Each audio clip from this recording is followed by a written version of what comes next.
It's 1927. The Roaring Twenties are in full swing. Jazz echoes from smoke-filled speakeasies. Ford Model Ts rattle down cobbled streets. And Chicago is boiling with crime, corruption, and cash. But today, we're shadowing one man who practically owns the city, Al Capone. Not just a gangster, but a full-blown brand. To the public, he's a philanthropist. To the underworld, the king of bootleg booze and bulletproof power. So what does a day in his life actually look like? How does the most feared man in the Midwest eat, move, and make decisions? From luxury suits to blood-soaked deals, Capone's day is a cocktail of charm, chaos, and cold calculation.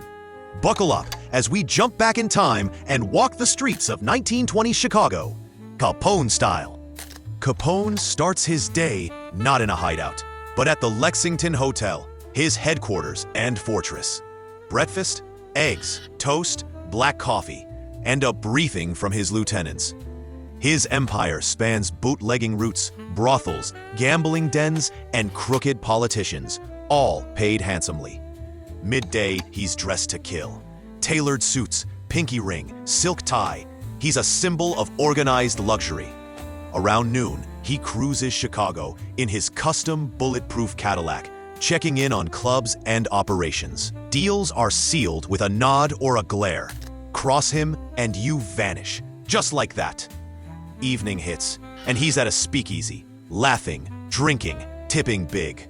The public adores him. The cops pretend they don't.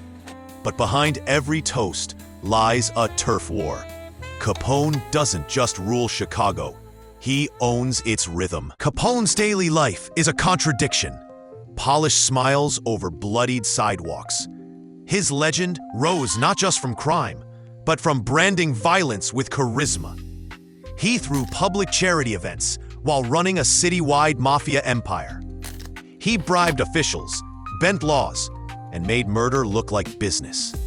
But this era of bold suits and silent deals wouldn't last. The feds were closing in.